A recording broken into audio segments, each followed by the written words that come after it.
What's up guys? Welcome back to the channel. Today we're starting a new little series on the channel. It's going to be a wrench week. What is wrench week? A week full of wrenching.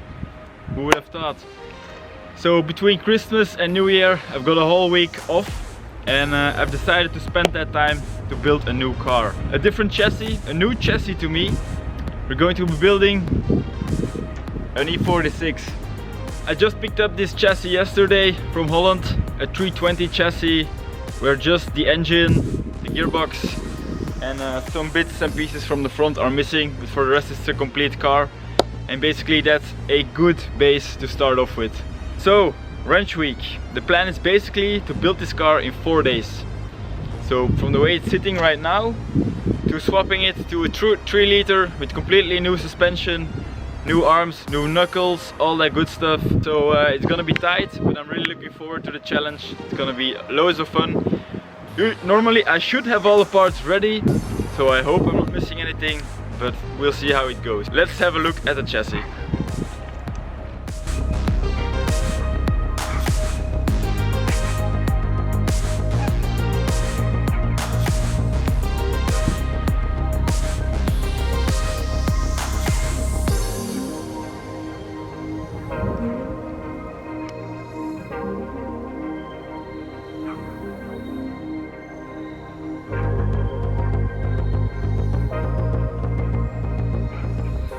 I hopped in the car real quick, so it's still got, I'd say, 90% of the interior. It has some pretty nice door cards. I'm gonna keep them. Just I don't really like the touch and the feel of like completely bare doors, so that's gonna stay.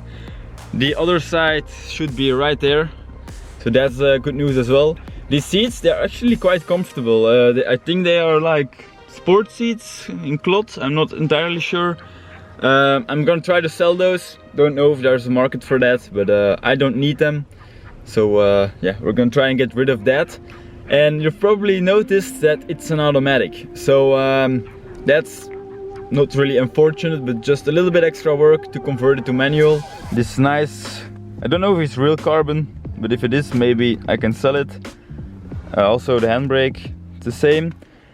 And yeah, the 2 pedals. I have bought a clutch pedal with the car and hopefully all the hardware to mount it. I've ordered new master cylinders and all that stuff, so we should be good there. So we're starting off by removing the wheel. Make sure when you do this to hold the wheel with one hand before taking off the last lug nut, so you don't have the wheel fall off the car. You also see that some of the inner lining is loose, but we're going to take that out in a minute as well. We then move on to the back and start removing the brake lines, followed by the brake calipers. Once we jiggle those out of the way, it's time to loosen the disc. When you're tackling this, you always have to be careful. It's just a pretty tiny screw, and if you break it, you're in for a bad time. So if you don't get this loosened pretty easily, heating it up with some kind of a torch can really help. Luckily, mine came right out. Then it was time to get the brake disc off. Usually they're also quite rusted on there. Tapping it with a hammer helps. You just have to be careful because, well, if you're reusing the disc, you probably don't want to smack the braking surface with a hammer. I'm not reusing these are for scrap metal, so I'm just going to be slamming them as hard as I can with a big hammer.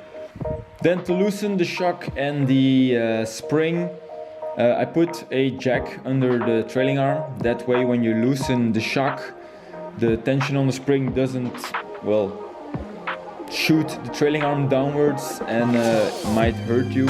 So that's a good way to avoid that. Don't forget to unhook the ABS sensor. On the left side there's just that. On the other side there is an ABS sensor and also a connector for the brake wear sensor. You have to unhook both of those, and don't forget to unhook them from the chassis as well.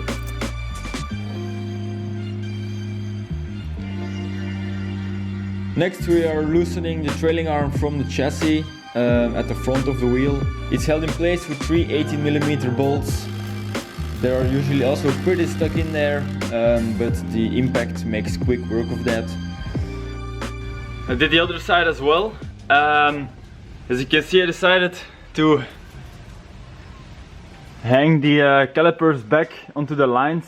You should not do this when you're reusing these lines, because the lines are not made to be well, suspended like that.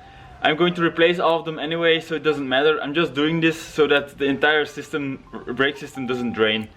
That will make it easier to bleed when you've changed the brakes. So both sides are loosened, and now I'm basically going to put the jack under the subframe, loosen the 4 bolts that hold it to the chassis, and also I need to disconnect the handbrake cables on the inside. And when those things are done, I can drop the entire subframe out. Then it's almost time to get the rear axle out. And as I just said, don't forget handbrake cables. So that's exactly what I did here. We tried to drop it and then quickly realized that I forgot to pull the handbrake cables out of the chassis. So I'm doing that first, and then it dropped right out. That's my friend Robbo, by the way, who comes and lends a hand from time to time. Then we had to take out the fuel tank because it's sitting very close to the mounting points from the subframe to the chassis. Mostly for safety reasons, I don't want to weld super close to a fuel tank, which makes a lot of sense in my mind at least. It's pretty easy to remove, you just have to be a little bit careful because there's quite a bit of lines that are connected to it on the top of it. You have to first, on the inside of the car, remove a couple connectors, and then, as you can see, we can just lower it a little bit at a time and loosen whatever we need to loosen.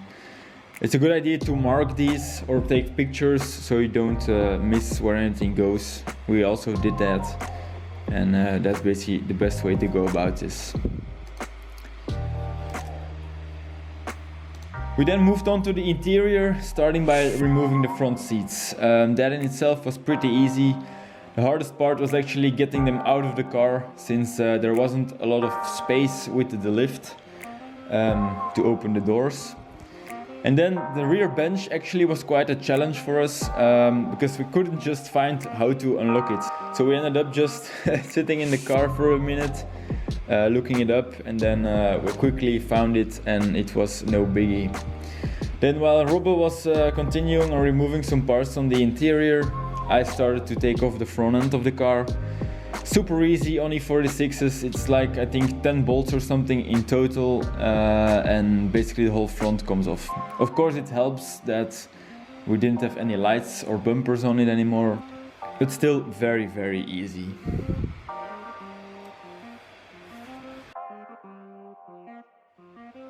These are the reinforcement plates that I bought from racearmy.com. Then it was starting to get a little bit later. I decided to start prepping the chassis in the back to weld the plates on. So I first figured out how they fit the best, and then took my grinder with a metal wire brush to take off the undercoating. We're under the car, guys. I just finished removing the undercoating. I'm not gonna lie, it took a lot longer than I expected. I thought it would take like 15 minutes, turned out like I think I did over an hour, probably even more.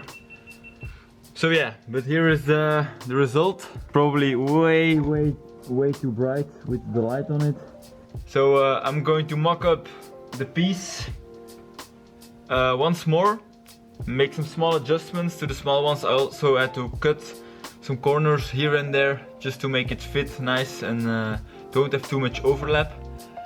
And I think then it's time to start welding. I hope it's gonna go well. I think the welding part will be alright. I'm just a little bit scared to set the thing on fire. So I've got the fire extinguisher next to me. It should be okay because we're welding on the bottom side of normally a hollow beam.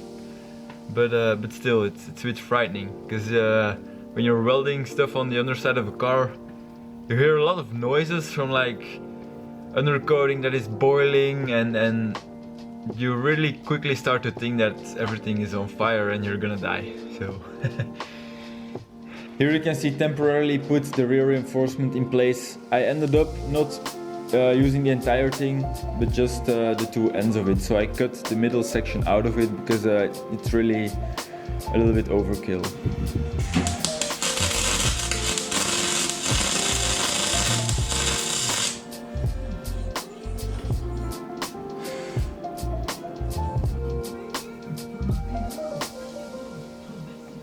Alright guys, that is going to be it for today. So I finished up welding the front two subframe mounts. I'm gonna be honest, it did not go as well as I hoped it would. It's been a long time since I've really welded. The welder here, although that is not an excuse, but the welder that we have, it's pretty shitty.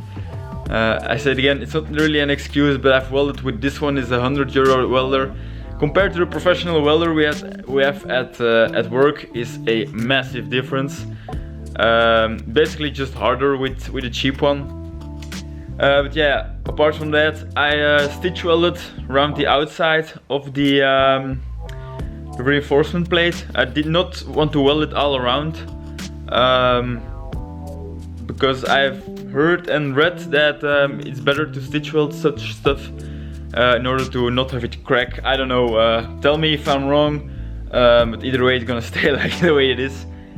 I had the most trouble with the holes. There were holes in the plate to basically also weld, but I had a lot of trouble with those, especially when I had to weld vertically upwards. It almost did not work. So I just ended up with like doing a quarter of them as good as I can. Well, it's not going to come off. I'm quite sure that it will do some strengthening to the chassis, but well, it's fine like this. I'm just going to put a layer of inox spray over the whole thing to stop it from rusting. And then tomorrow I'm going to weld the rear section, the big section, and then we're going to cover up everything in undercoating, and also we're gonna completely remove the front axle and put the fresh one back in, and when the undercoating in the back is dry, we can put the rear subframe and all that stuff in. And I'm probably also going to weld the diff tomorrow, because that needs to happen as well. So yeah, it's gonna be a busy day, since I'm quite a lot behind on schedule, but yeah, whatever. Thank you guys for watching. I hope you enjoyed, and stay tuned for the next one.